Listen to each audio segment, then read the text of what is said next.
মাদিনাতুল মনোয়ারার মসজিদুল নববীতে যে কবুতরগুলো দেখছেন, এই কবুতরগুলো কিন্তু কোনো মালিকানা নয়। এই কবুতরের কোনো মালিক নাই। আপনার যদি ইচ্ছা হয় আপনিও কিছু খাবার কিনে এখানে দিতে পারবেন, এবং এখানে অনেক মানুষ বিক্রি করে এই খাবারগুলা। আপনিও যদি চান তাহলে আপনিও কিনে এভাবে খাওয়াইতে পারবেন। আর এই কবুতরগুলো মূলত খাওয়ার জন্য এখানে আসে।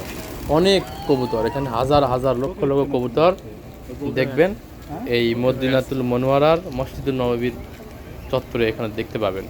কিন্তু একটা আশ্চর্যের বিষয় হলো, এই কবুতরগুলা এখানে পায়খানা করেন না। এই হাজার হাজার লক্ষ লক্ষ কবুতর এখানে দেখা যাচ্ছে, কিন্তু এই কবুতরগুলার কিন্তু পায়খানা এখানে নাই, পায়খানা এখানে দেখা যায় না।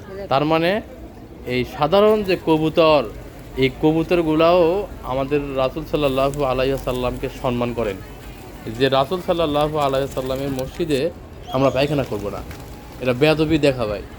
এই কারণে এই কবুতরগুলাও এখানে পায়খানা করে না।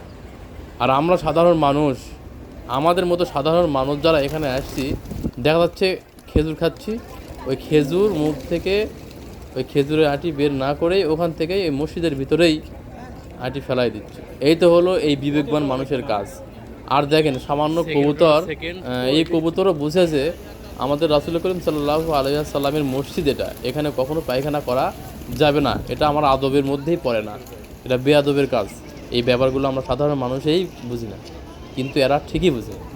যাক, আপনি কখনো আল্লাহ তাআলা যদি কবুল করেন, কখনো ওমরাতে আসেন, এই মাদিনাতুল মনোয়ারার মসজিদের নববীতে দেখতে পাবেন এই রকম কবুতর, অনেক কবুতর দেখতে পাবেন। তারপরে এখানে খাবারের ব্যবস্থা আছে, এখান থেকে 1 টাকা 2 টাকা 3 টাকা রিয়াল কিনে আপনি কবুতরকে দিতে পারবেন, কবুতরকে খাওয়াতে পারবেন, সমস্যা নাই।